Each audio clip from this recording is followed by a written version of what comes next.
Hi, Rob. Are your mics on?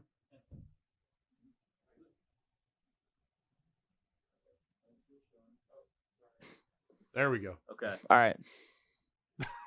My All bad. right, we got there. You're good.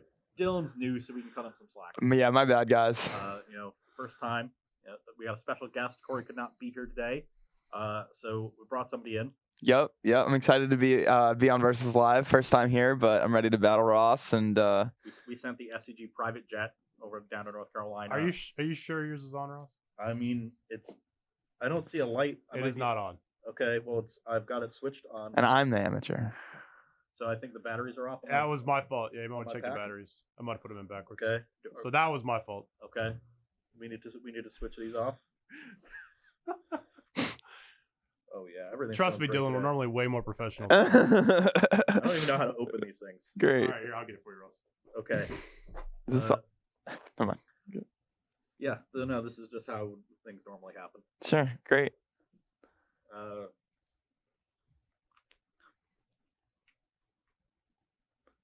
Yeah, I never saw it turn on.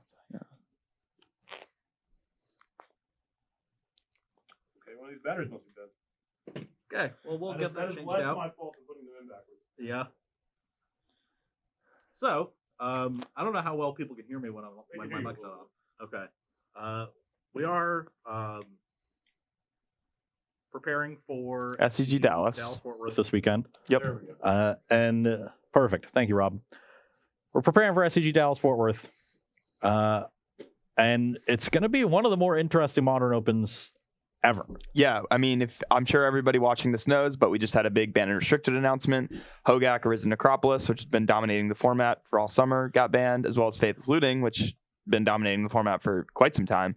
And yeah, it's pretty much the biggest shakeup to Modern I think we've ever seen. Yeah, definitely. I can't remember a time when like both a notable card got banned, and even disregarding Hogak, which everybody thought was going to get banned. A card like Faithless Looting, that's in a lot of different decks and has been one of the best cards in the format, if not the best, for quite a while. Yeah, gets banned, and a prominent card gets unbanned at the same time. Normally, we've seen bans happen, we've seen unbans happen. I don't think we've seen both. So it's kind of Wild Westy and what's going on. Yeah. There's a different layers to what we think is happening, but the biggest thing is the introduction of Stoneforge Mystic. And so that's what we're going to be testing out today. We got 3 different Stoneforge Mystic decks. Dylan's going to be piloting all of them. Yep. Very excited too. Yeah. So if you're a Stoneforge fan, you'll be rooting for that side. I will be piloting some of, the predicted, more popular non-Stoneforge decks coming up this weekend. First up is going to be Tron. This is a deck that should match up well against a lot of the mid-range decks in the format.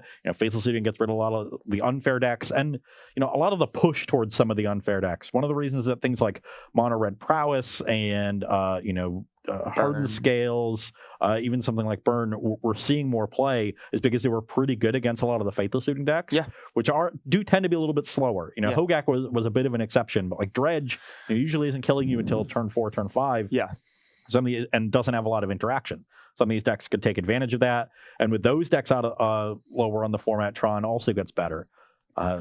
Yeah, I mean, also, we're still just adjusting to Modern post-London Mulligan. We've kind of just been warped around this Hogak format, and Tron is certainly going to be one of the decks to come out on top in terms of, using the London Mulligan rule and stuff. So, and we've seen that from the last 2 Pro Tours. So. Exactly. So we're going to be pitting that against, I think, everybody's go-to in terms of the Stoneforge deck. This is just classic Azorius Stoneblade. Yep. A list that Dylan brewed himself.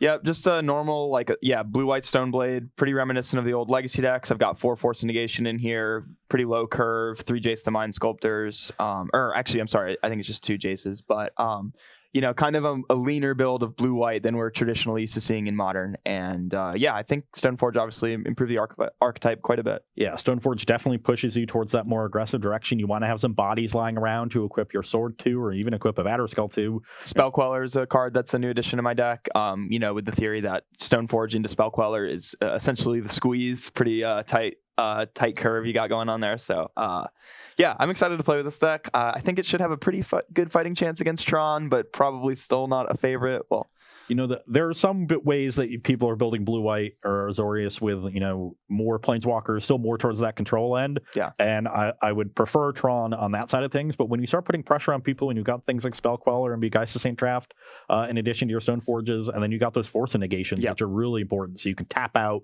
establish your clock, and not be too concerned about getting got, because you've got answers to the creatures. You can path the Wormcoil engines pretty easily. Even in Ulamog, some games you can still just kind of grind through it. Yep. Yeah. So this is definitely, it's going to be an interesting one, and it's going to be an important one, because I think Tron's going to be popular this weekend. So if you want to be, your traditional playing fair and modern, like nobody's been able to do, I guess, for 3 years, even though, Death Shadow was really good for a while. Yeah, I'd say more like a year or two. Control, so, if this is how you want to do it, you got to be able to beat Tron. So this will be a good test. And I think we'll just get into it. Yep. I think a lot of people will be bringing some sort of blue-white blade variants. They might splash for Lightning Bolt or discard, or even seen some green splashes for things like Ice Fang Quaddle.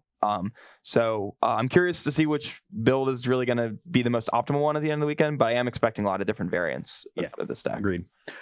As always, we are brought to you by Star City Games and Karnox Chairs. If you want to get one of these sweet chairs that we're sitting in, make sure you visit karnox.com/SCG. And if you use that affiliate link, you will get 10% off.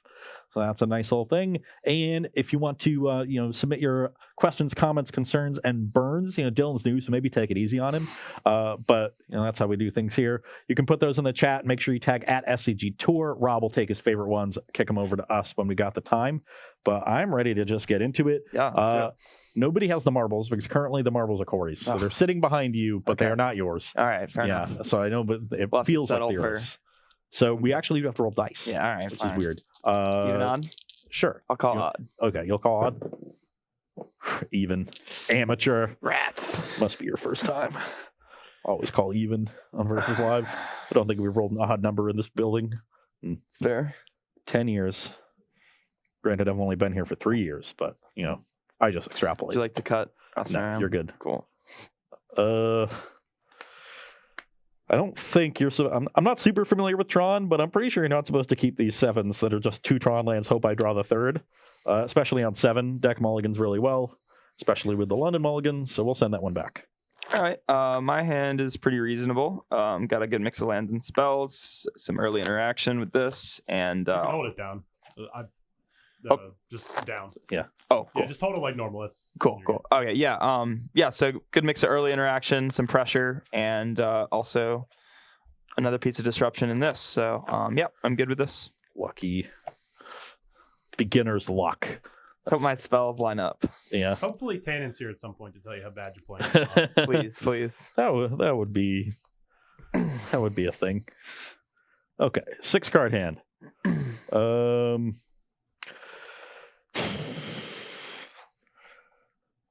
So I look at this hand. We would definitely be putting this card back, and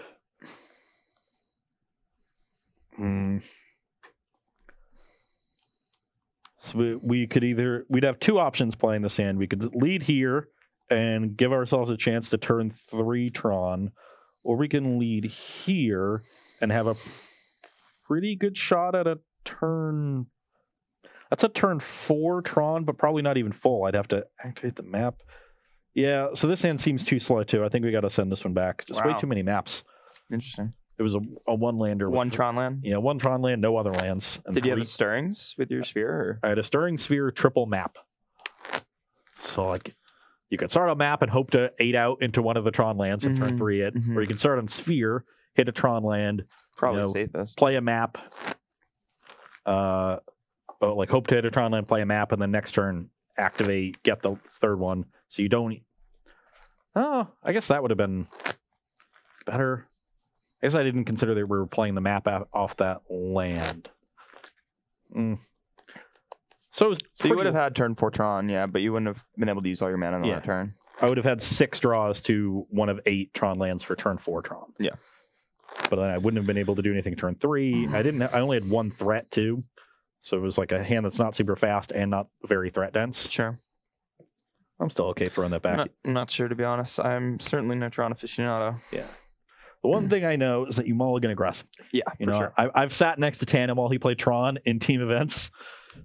That man does not keep a lot of 7s. It's fair. Ugh. Probably a good place, or probably where he should be. Yeah. Well, this hand has no Tron land, so I don't think it's keepable. Great.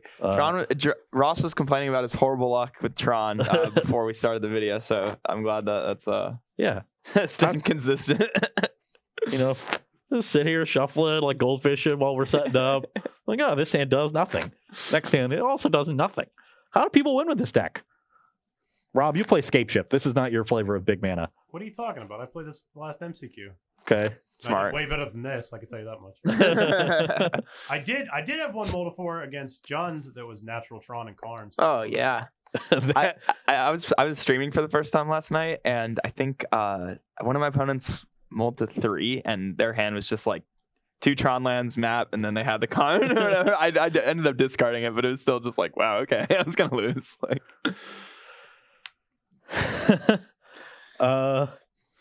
well, on 4, this is probably a keep. The question is what cards I want to have along with it. I probably have to put these back because they're too expensive. And then probably this one. Okay. Yeah, let's go like that. You're up. Island go. You're up. It's good for me. This was probably the worst draw on my deck. Island go. Oh, no Stoneforge, so that's nice. Jesus. Done. Yeah. Out. Yeah, let's go on the bottom. Alright, Joe. Vista, your turn. Want to call it? Yeah, I am going to call that. Yes. Not much I can do at this point to play around things. I just cast my spells, but a little awkward that I drew the 1-drop on the turn that Corey leaves a Queller. Corey. Dylan, sure, whatever your name is. Yeah, whatever. The person on the other side of the table. Todd. We're all the same. Yeah. You're just a faceless One time my mom flesh. One time my mom was watching me play BBD on camera, and she was like, he beat me. He also shook my hand after game 1, and he was like, she was like, I really don't like that Todd Bronduin guy. 18. Here you go. Me too, Dylan's mom. Me too. Wow. You're up. Snapcaster. Yeah. Cast that opt. Definitely want to use your snaps pretty aggressively in this matchup. Applying pressure to the Tron deck, super important. Yep. And Sword of Feast and Famine equip. I wish. No Feast and Famine in my deck, though, actually. 14. Much to Edgar Maguies' disdain. I like the Feast and Famine in decks with counter spells. It's fair. Just going to play Flood Strain Pass. Land. Expedition map. And it's getting spell quality. Yep. You're up. And you're up 14. Yep. I think we're just going blue-white aggro, fetching up planes. Or actually, yeah, planes. So you're at 18. I think I just have no outs at this point because once I do the land. Yeah. So I'm attacking for 8 this turn. Yeah. The 3 cards I put on the bottom. Uneventful game 1. At least that means we should maybe get 5 games. Yeah. It's Dylan's first time. I figured I'd give him one. Fair. How generous of you. Yeah. We're going to play another game 1? Oh, yeah. Okay. Well, Spell Queller put in work. Obviously, you mulled the 4, so I didn't really need much that game, but, the Quellers were nice. Yeah, Spell Queller, definitely good. And, sometimes the Tron deck, if it comes out quickly, can outpace Spell Queller. Mm-hmm. Get to the point where it's casting big spells before you get to 3 mana. For sure. Although, the fact that most lists do play Karn, the Great Creator, is the new one, right? That does mean that if on turn 3 you are going to be able to Spell Queller, they're big play, so to speak, in some instances. Yeah. Or an Oblivion Stone later in the game. So you got a couple different options there. But certainly, once they get to turn 4 and have an abundance of mana, that's your Spell Quellers start to become kind of irrelevant at some point. But one question we had from the chat is, given that Mono Green Tron looks like a kind of level 1 deck for the weekend, how do you expect like the more mid-range, Jund decks and perhaps Abzan Stoneblade decks to like prepare for that? Be more aggressive. Things like Bloodbraid Elf, in your main deck are more important, and maybe err a little bit more towards Lightning Bolt versus Fatal Push. There's not going to be thickening the ices around. Yep. Certainly that last point is certainly true. I think that the Jund lists, which had kind of been previously splitting their 1-drop removal, should probably just play 4 Lightning Bolt nowadays. In addition, obviously, you probably want to be packing 3 to 4 Fulminator Mages in your sideboard, potentially even Damping Sphere as in kind of another element to attack the Tron deck. They're not always going to be able to bring in Nature's Claims and prepare for your Fulminators and stuff like that. So I would recommend basically Damping Sphere and Fulminator Mage, and if you have room for Unearth too, that's another nice way to I was going to say the presence of Fulminator makes Unearth a lot more valuable. You could play things like Alpine Moon. I don't think we're going to see as much Amulet because I think it's just generally gotten worse against a lot of decks. So I think Alpine Moon is a lot better than Blood Moon, especially out of like these 3-color Jund decks. Yeah, that's fair. So you have those sideboard options, but in the main deck, just being more aggressive, and then Assassin's Trophy. It's a good way to break up Tron early, kills a lot of stuff. So your removal suite go towards Lightning Bolt, Assassin's Trophy, as opposed to Fatal Push and Abrupt Decay. Yeah, I would probably lean towards playing 3, if not the full 4 trophies. In your Jund deck. And then you can sideboard some Surgicals as your graveyard hate, and then Collector Oofs / Stony Silence do good work. I know. I would be looking at playing a lot of Oofs in my Jund deck. I think. I know that noted Jund aficionado JD and Clomperens has made the bold claim that the Jund Tron matchup since Assassin's Trophy favors Jund. I remember hearing about this. Yeah, I mean JD is very smart. So yes, and very good with Jund. It's true. Which tends to mean that she probably overrates matchups. Yep. That's usually what I think, because they just play it so well. People have their biases. Yeah. Yeah. And her results are higher than an average person's would be. But that said, like if when you play really well and know what you're doing, you're winning. Like who's just like, is that the truth? It just goes to show you like how you define what the matchup is. Yeah. Is it 2 average players or 2 people playing perfectly? This hand has no Tron lands. Am I on the play this game? Are we switching off or do we do it? No. You won the last game, so I'll be on the play. That's how things work here. Yeah. I've just got a Sanctum Mugen, so I'm mulliganing as well. I have 1 land and 1 lander and an op, but the rest of my hand's just too clunky. With this matchup, I just want to have an early pressure with a Stoneforge or like find a Field Ruin. Yeah. Too much I can go wrong with that hand.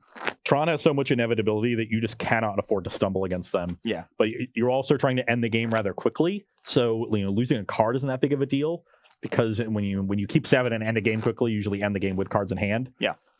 So this way you'll end empty-handed or with a card fewer. But having the right cards and coming out quickly, establishing that clock on turn 2 or 3, super important. Yeah. That's the kind of hand that you can probably keep against like a Jund deck. Yeah. Or you've got the spell snare. If you fall behind, you can like hold it up with the opt, especially in the draw. Yeah, a bunch of spells, so resilient to discard. Yep. Got any questions over there, Rob? Yeah, another one we had.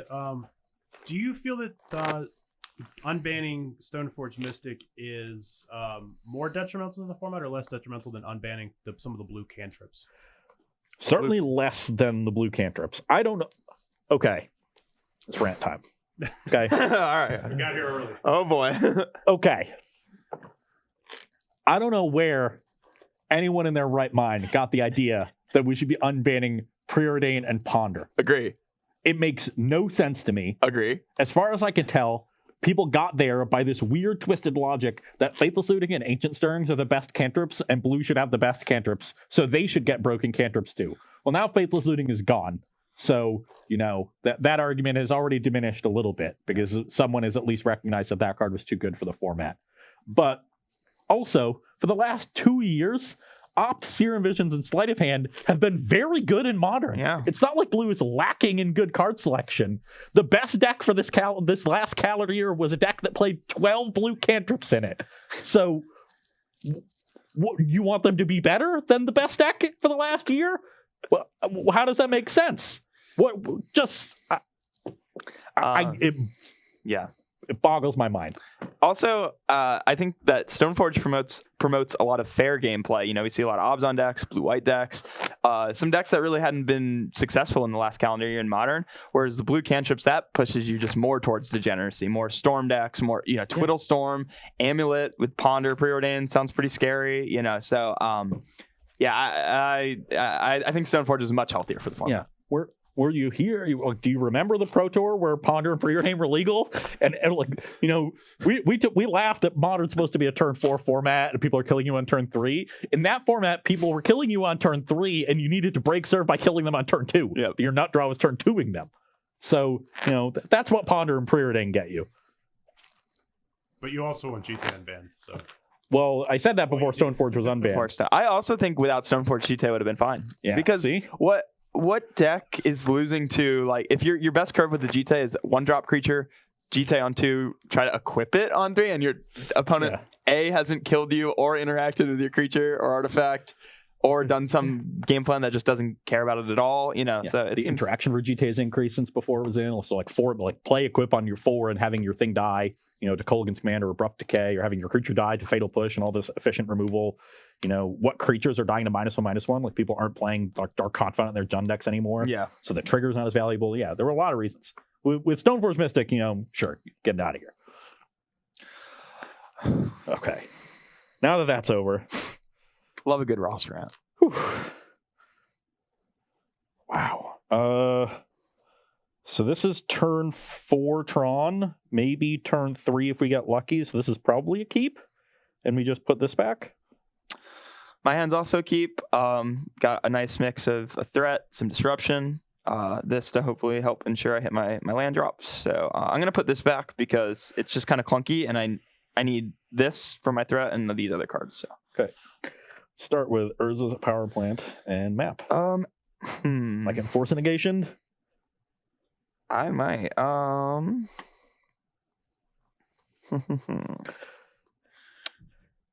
This is the eternal struggle. Yeah, like, do you attack their mana and hope they just never hit Tron, or do you wait and try to like kill all their Tron stuff? Yep, we're gonna force it. In general, I am a fan of attacking the mana, so I like that play. Go. Sometimes you just really need the card early, like if it, you know, Dylan really wanted that opt, but yeah, I did, but I think I want to go for the higher upside play by keeping this.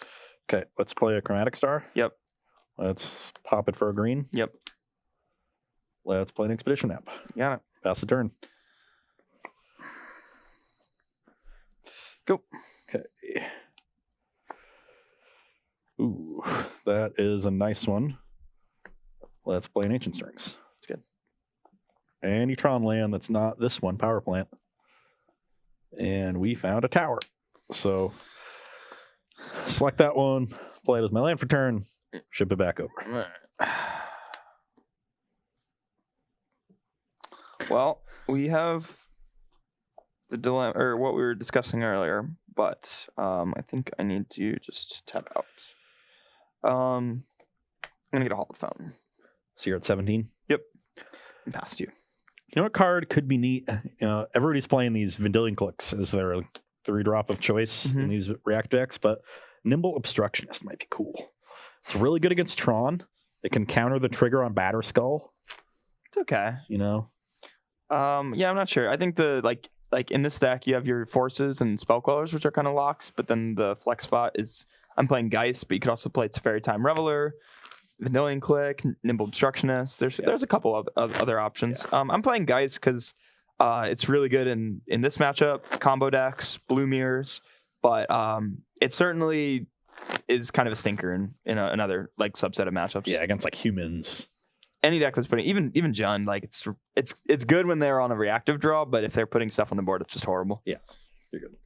But those like 3-1s aren't very good again in those matchups either, though. It's true. I like the choice of Geist. Okay, so we got our Tron set up. Now I have to decide which one of these I want to play. Excuse me. This one's a little risky. So I think I would rather just get this Oblivion Stone down and deal with this Geist. Am I getting forced again? I do believe I need to force this. I think I need to do it like this and just hope I get there with this. Because again, I just don't think I'm going to be able to convert this. So we are going to force it. Okay. I will play a Chromatic Sphere with the mana floating. Crack it. Make a green. And pass the turn. All right. Combat. Yep. Attack for 6. There's got to be a 4/4 an angel over here. Yeah, here we go. Boom. 6. 14. It's been a while since I've attacked with the guys. Yeah. Love it. Okay, so one card over there. One card. Okay, I guess there's no reason not to just start with Star Crack, make a green. So I have a green in pool. Play a Wormcoil Engine. The Cryptic. Oh, I guess I was supposed to Wormcoil last turn, but it felt reasonable for you to have a path after forcing. This worked out. Yeah. I just had the choice between an O-Stone Wormcoil if already tapped out. Yep. But So yeah, we're counter drawing. Yep. I will then play a map. Yep. I think getting the O-Stone out while you can't Queller too is so much better. I guess you can pitch the Queller to that force. Well, this would have been great if he didn't play the map, but now that he did, it really isn't gonna. I'm not gonna be able to convert it effectively. Although the one consideration with this is if he gets Blast Zone next turn, but we have this to potentially win anyways. I think this is a bottom. Attack for 6. I'm at 8. And pass turn to you. Threat, please. That'll play. Oblivion Stone. Okay. I mean, I just could beat that. Hell yeah. Yeah, I played that great. All right, so real quick before we get to the next game, guys, I'm going to take the stream down real quick. We're stirring a little bit, so while you guys are sideboarding, we'll be off for just a moment, and then we'll come back. Yeah, we were going to take a break for sideboarding anyway. Sure. So, perfect timing. All right, so we'll be right back in a moment, everybody. And welcome back here to Versus Live, where we are sideboarding with Azorius Stoneblade against Mono Green Tron. On my side, I think Veil of Summer is definitely the most, important card to have. Well, maybe I'm supposed to have Nature's Claims to deal with these Stony Silences. I have been getting claimed playing blue-white a good bit online. Okay. This is so we're gonna bring in some claims too. The question here is which threats generally are worst. I think if I have to have claims in, I can't afford Dismembers. I'm a little afraid of Spell Queller, but I think if I'm on the play, which I will be for the next game, it's much less of a threat. I can generally get there, but I am bringing out one of my Karn the Great Creators because it's something that gets hit by Queller. I think I need to leave in all my O-Stones because of the threat of Geist of St. Traft. And then bringing out one of my more expensive threats in Emrakul the Promised End, and then the one Walking Ballista. There's just not a lot of stuff in Dylan's deck that it kills. Yeah. Just gets sort of pathed. It's definitely better against other creature decks, so I think that's also an easy threat to cut. So we're down a couple threats, but we're also up a couple Veils, which should essentially function as additional threats since they let our key threats resolve. Yeah. But this will let our better threats resolve rather than being left with some of our weaker ones, and is a little bit more mana efficient in doing so, which can be important when we're facing down a clock from Geist. 100%. Veil is certainly the scariest card I think I'm seeing from the Tron side. For me, pretty standard. We got a suite of counter magic, 2 Ceremonious, 2 Disdainful Stroke, and a Negate. Definitely came prepared. Yep. Certainly got to have this matchup on the mind. And then also these 2 Stony Silences. I have this Narset here to the side because it is kind of a consideration, but I'm on the draw, so I think it's too slow. But on the play, it does have some utility, stopping random spheres and stars, and also just finding you counter magic. And then from my side, we're trimming some removal. Pretty obvious. I want a couple paths still, so I'm not just cold to Wormcoil Engine. Yeah, but you can't be too reactive. Yep. And then the sword just doesn't have much utility here. And then these are the ones I'm a little less sure on. I decided to leave in both my spell snares on the draw. Obviously it doesn't line up super well versus Tron, but hitting a Sylvan Scrying on the draw is one of the best things you can do. So I might make the swap on the play to board this back in and board out a spell snare, maybe even a Jace, but just trying to kind of lean my deck out a little bit and make sure I have a bunch of counter magic. Yeah, interesting that you brought up Narset. That's the kind of card that I don't think I would have ever considered bringing in against Tron, just because it's doesn't really pressure them and costs 3 mana, forces you to tap out. But the presence of Force of Negation It really lets these decks have more liberty with their main phase. Yep. So and it can really kind of do a good job of not locking out the Tron deck, so to speak, but really kind of slowing them down so they can't, progress their board on a given turn, cracking spheres for, your green spells.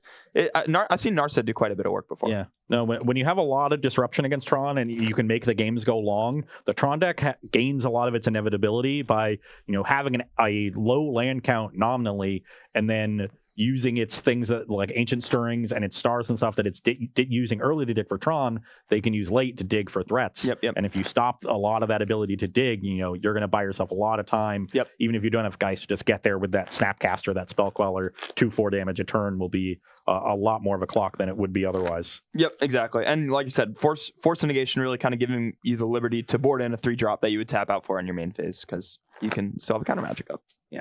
Or a counter spell. So, Dylan, in your sideboard, why negate over Dovin's Veto?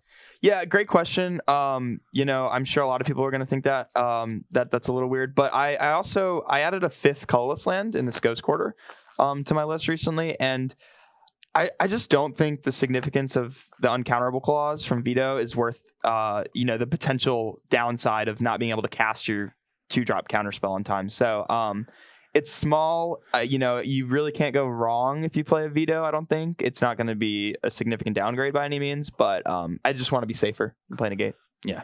Making sure you can cast your spells reliably, I think, is an underrated part of the decision-making process of what cards to put in your deck. The blue-white deck has, 5 different colorless lands, and, sometimes you draw a double island as well. It's just worth being safer, I think. And when the uncounterable clause is really only going to matter a handful of times in a given tournament, maybe.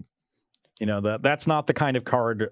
Other counter spells being uncounterable is not nearly as important as something like Abrupt Decay or a creature of yours. So, Veto certainly has nice applications against like Ad Nauseam and Blue Mirrors. It's really nice, but I just want to make sure I can cast my spells on time. Long story short, not a lot of Ad Nauseam players out there. Yeah. So another thing, what swords are you going to choose to play with your Stoneforge Mystic Path? Obviously, Battered Skull is an auto include. Yeah. That's a good question. I think a lot of people are still trying to figure that one out. Right now, I have a Fire Nice in my deck because I think it's just generically the most powerful one you can put in your deck. But I know Edgar Magalhaes, who's a teammate of mine on Team Lotus Box, he's a big fan of sort of Feast and Famine in these decks, making sure you just get to untap your mana. Is pretty nice, as well as the Pro Black and Green. But then another card we were discussing that we think is potentially a sleeper is War and Peace. It's burn hate. There's a lot of white creatures in terms of like people are playing Lingering Souls again and getting through Stoneforge Mystics, and also just hits really hard. So I think that card might be another one that might see some play. Yeah, I agree that those are the 3 that I'm generally between. With Sword of War and Peace being sort of 3rd, but I agree with you that I think. At least me personally, I'm underrating it because it was, Sword of War and Peace and Sword of Feast and Famine. Granted, those were really the only 2 options, but Sword of War and Peace was quite good. Oh yeah, for a long time. But yeah, when it was in Standard. For as far as the decision between Feast and Famine and Fire and Ice, I think you have to look at what your deck is trying to do. The more sorcery speed your deck is, the less important untapping all of your lands is. Sometimes it'll let you just sort of extend further to the board, but usually if you're connecting with a sorted creature, you're ahead anyway. Yep. So I like Sword of Feast and Famine more in decks that are playing counter spells and other flash threats. So I would actually generally Feast and Famine out of this deck because I also think you have plenty of card advantage with things like Jace and Spell Queller and Snapcaster Mage.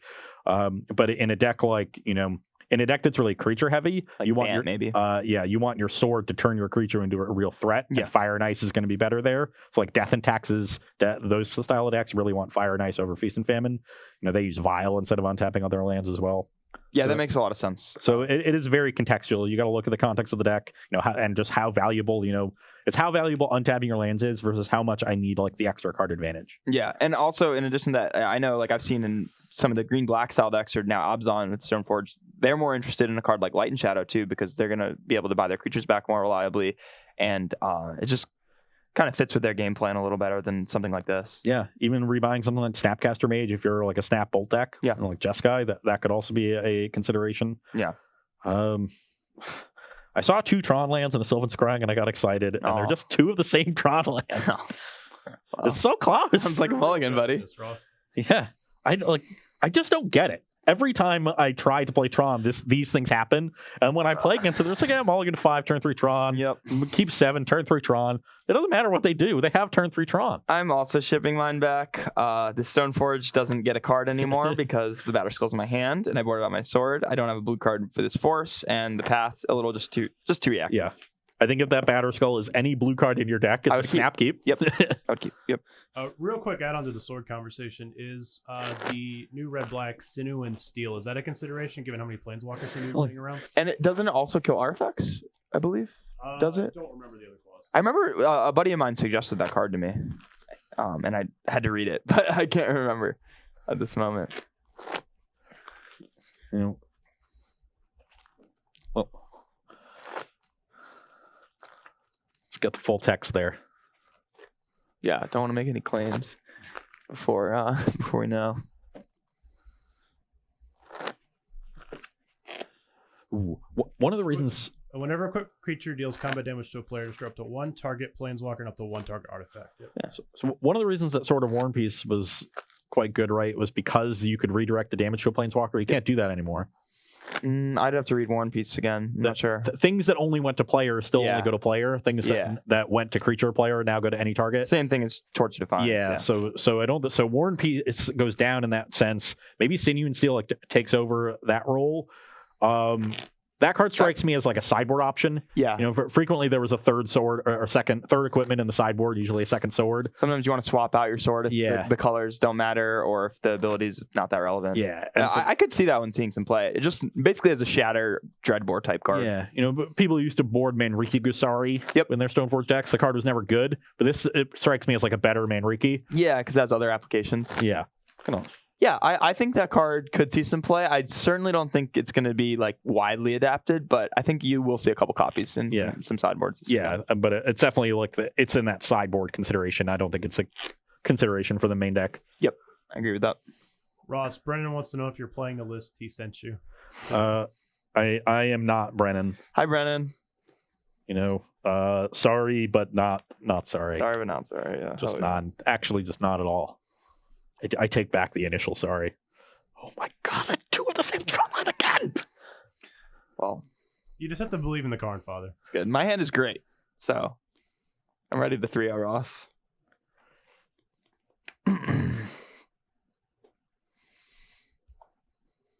I want to keep this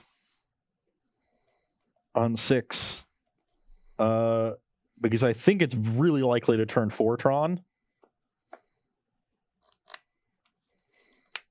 So I am, and I actually think I have to put that one on the bottom. Yeah, pretty easy bottom for me.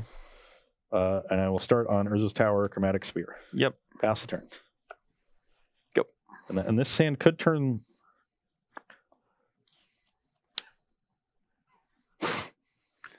Skybug. Pop for green. Yep. Ancient Stirrings. Yep. Okay. I will select Urza's Mine, and I will play it as my land for turn, and then I will pass the turn. Opt. Seems good. I don't think I want this. I think I'm really just looking for a force. Okay. We got a Stoneforge here. Well, now we have an option. That's not good. I don't like that. Tannen is here now. Okay. I don't. What did you think of my keep on 6, Tannen? I could play this, but since I have this for pressure, I don't think I need to get this established. So I'd rather just make sure that he's as locked out as possible. So we're gonna get a Hollowed Fountain and play Stony Silence. So you're gonna fetch shock to 17. Yep. And pass turn. Okay. Well. I drew an artifact that doesn't have turn off, but right. I also just had Forest. So right. Okay,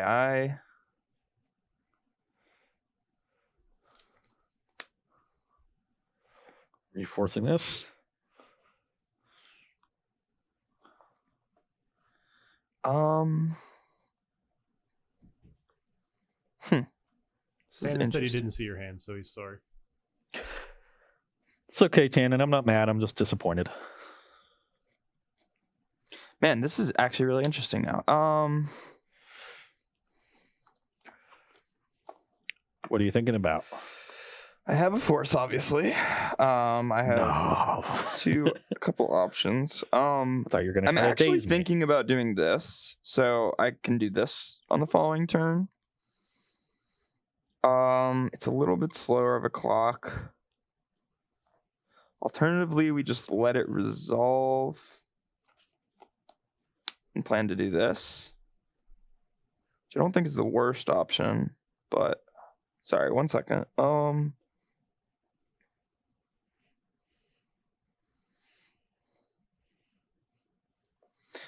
know what? I think I'm going to force it. Fishing spell snare. That's pretty good. I will play an expedition map and pass the turn.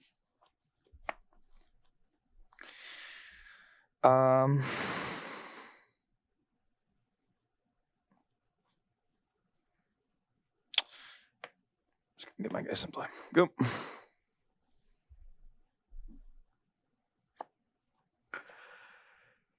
It's basically Tron or bust here, and then if he bricks, then I'm pretty much way ahead. It was a good draw. Yep. So we have mine and tower. So I need the old power plant. But he only has 5 here, so unless he has O Stone, I'm feeling okay. Now I have an interesting decision. You have 2 cards in hand? 2 cards.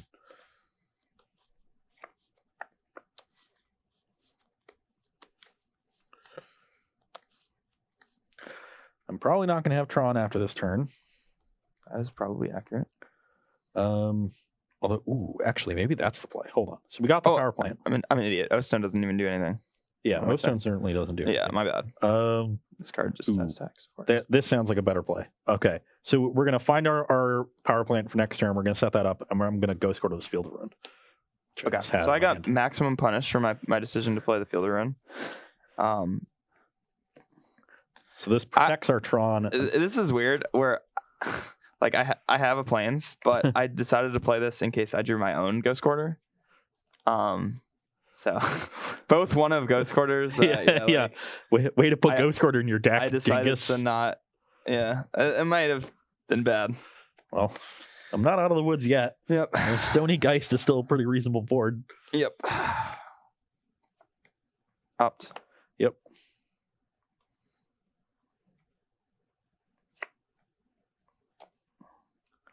There 6. 14. Stoneforge.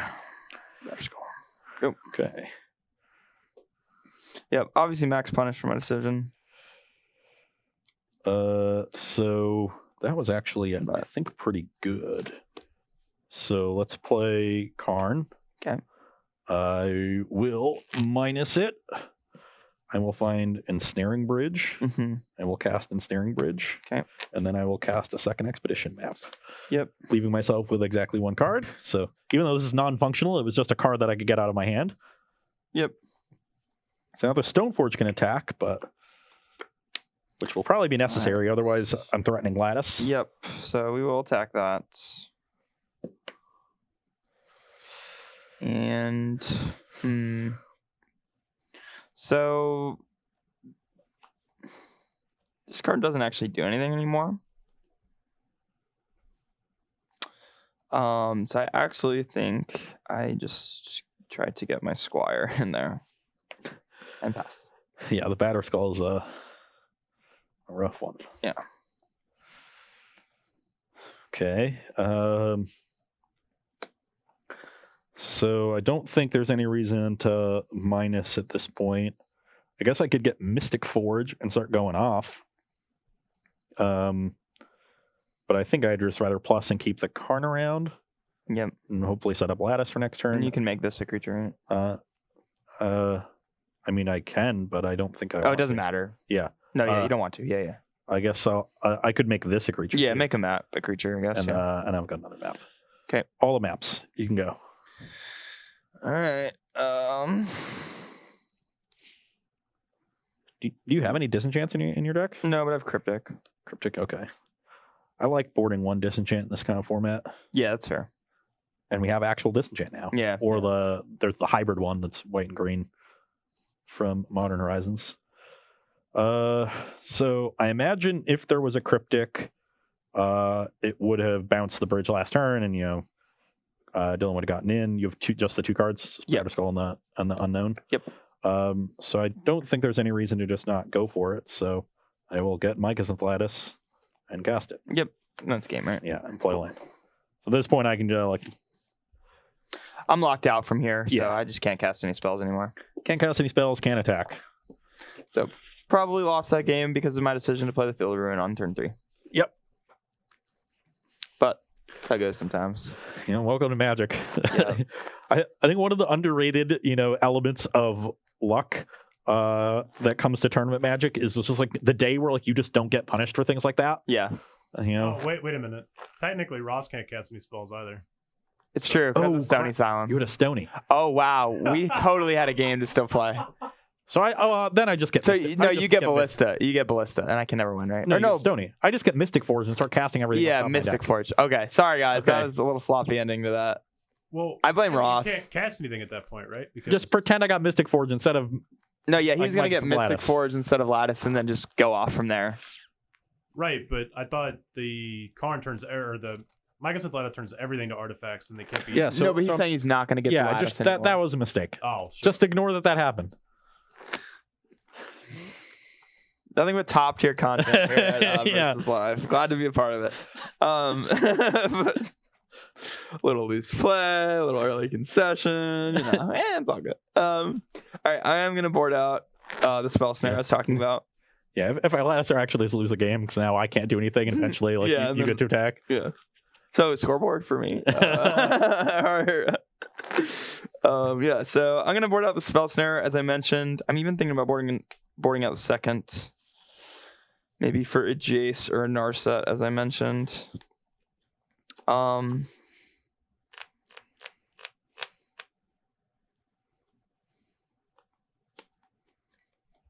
me think. Yeah, I am going to board in a Jace over the other spell snare now that I'm on the play. Are you sure you don't want the Narset instead of a Jace? I think so. Jace can answer a Worm Coil and also just stabilize the game. What do you think? You think I should have a Narset? I kind of want to try the Narset. Okay. Yeah, I'm down to try the Narset. Narset's cool. I could see Jace being better for sure. Yeah. I'll try the Narset. Yeah. For the people. For the people. That's why. This is probably a keep. It's guaranteed turn 4 Tron, and it's very threat dense and good. That's probably key. And I'm going to be on the draw in this game, so I'm going to have 2 draw steps to another Tron land to turn 3 Tron, so that'll be fine. Got any questions over there while Dylan's shuffling, Rob? Yeah, do you think there's any way to salvage? Is it Phoenix, or is it just a dead deck without Faithless Looting? Yeah, just stop trying. RIP. Just drop it. Ross and I both love that deck to death, but I don't think either of us are trying to make it work anymore. Yeah, you might be able to build a thing in the ice deck, but it will not be Arclight Phoenix will not be a part of it. Yeah, maybe Blue Moon, but yeah, I don't envision any Arclight deck being playable. I keep hearing people talking about playing. Is it Charm? Or I even played against somebody online playing Tormenting Voice, but Yeah, just put your Arclight Phoenixes down, people. It's over. So yeah, it was a good run. Yeah, great run. Just if you really like Thing in the Ice, maybe you can do something with that. Because Thing in the Ice, Cantrips, Manamorphose, they all still exist. Yeah. Maybe you just may make a bunch of Arias and do something like that, become this weird storm deck. I don't know. But all right. You're not Phoenixing. I'm gonna keep. My hand is pretty great, to be honest. So, yeah, just has everything. It's not bad. Sometimes your hands don't require any explanation. Yeah. And this, ladies and gentlemen, is one of the best feelings. Go. Stoning a turn 2 on the play versus Tron opponent. He just played an expedition map. Let's stir. You got it.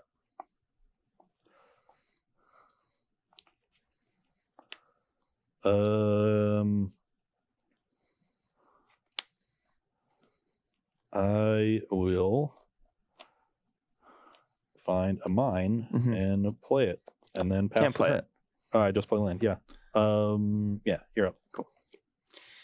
All right. We're gonna get a. I'm gonna get a Hall of Fame. 17. And Play Geist. Here you go. Pressure's on.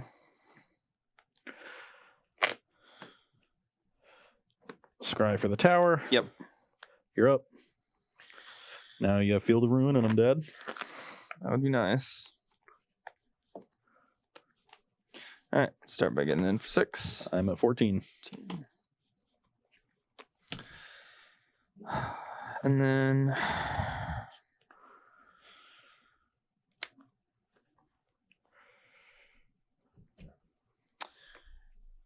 play a Stoneforge. Get myself a better skull. Pass turn to you. Getting a batter skull.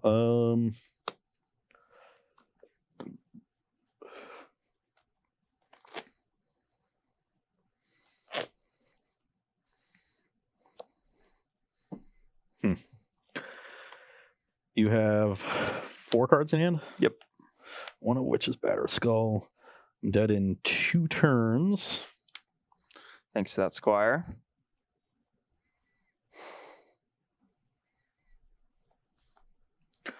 Karn liberated. We have negates.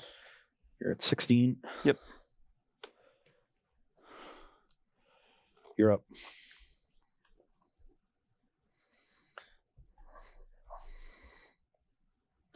Let's draw. Combat. Yep. We're going to attack for 7. That's not a good sign. Here you go. So you've got Cryptic Command and I'm dead. I think that's what this means. So this is going to be 10 total mana, which is not enough to do anything. But if we're going to be dead to any counter spell, we might as well go for it all. Ugin. Snap. Negate. Snap negate. Oh, I didn't think about Snapcaster Mage. Should have played this. Yes. This wouldn't have been the Jace if Oh, I should have. Yeah, that's a mistake on my part. I just kept thinking Cryptic in my head with 4 mana. Yeah. If I remember Snapcaster for the negate, then like, cause I was thinking, I knew you had 2 strokes and a negate, and so I played the Karn instead of a Wormcoil last turn, hoping, just in case you had the negate to get it out of your hand to set up the Ugin. But then I didn't think about Snapcaster, so I literally just I drew another that Wormcoil. that was so funny. And then if this were a Jace, you can never win with those Wormcoils. But Okay, that's on me. Scoreboard. Okay. In case anyone wants to know why I don't play Tron, though I'm not so. That was nice. All right, so I'm on the draw again. No, that's 3. That's 3 wins, and we're at the top of the hour, so that'll close out this match. Okay. I'm just thinking about like what exactly is the best way to order those spells. So like on the previous turn, I've got 1 Wormcoil, 1 Karn, and 1 Ugin. Obviously, Ugin is the prize. Yeah. And the way I'm looking at it is I'm expecting the Batter Skull to come in, though I guess that, that's unnecessary because just with the 1 point from the Stoneforge attacking twice, so you can have 4 mana up. Yeah. I can't beat 2 of Stroke and Rejection and Cryptic. Any pair of those 5 cards. Yeah. But negate Snapcaster Mage was something I could certainly beat. Yeah. You don't have as many paths post boards. Maybe I'm supposed to just keep jamming Wormcoils. Yeah. I only have the 1.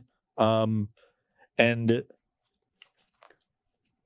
yeah, I'm probably just supposed to jam Wormcoils. Like I was trying to get the Ugin to resolve, but it just makes it so much like almost any of them resolving and sticking is good. Yeah. So the Karn I don't hate as bait. But if you had double Wormcoil, I think you do just force. Well, I didn't have double when I played the Karn. Okay, so you only had 1. Yeah. Okay, so that makes it. I think you're fine to play the Karn on that turn to bait out my counterspell. But then once my options are either Cryptic or Snap negate, you probably should just. Yeah, I literally can't beat Cryptic, but I can beat Snapcaster. Exactly. So and it's pretty obvious that you have something because you attacked with Stoneforge. So I'm not thinking like you're trying to bait me. Yeah. So I should have played Wormcoil that turn. Sometimes Tron is not the easiest deck to play, but it is harder than people give it credit for. I will say that. Yeah. I think my big takeaway, Geist was very impressive. You had it turn 3 all the games, and it was very important. The sideboard cards are really good. Yep. So I think the Azorius decks are set up if they want to beat Tron. You have the tools. Yeah. But you've got to devote, enough space in your build, and how much do you sacrifice against other decks? And it's certainly not a slam dunk by any means. You might have a slight edge, 55-45 at best, but it's still an uphill battle. Yeah. I don't think I turned 3 Tron in any of those 4 games. No, your draws were not stellar, obviously. So we didn't see the high end of Tron, but one stumble and that gives you enough to get underneath. And honestly, a large part of why I won those games was on the back of Geist. Yeah, so Geist and Force of Negation. Yeah, for sure. Those 2 cards are both very good. So I think if you're worried about Tron, main decking those cards in significant numbers is something you should be looking to do. I think you've got 4 Force and 2 Geist in the main. Yeah, very very happy with 4 Force too. Yeah, Force of Negation is just really good. So Stoneforge backed up by Force is one of the best things you can be doing right now. I think.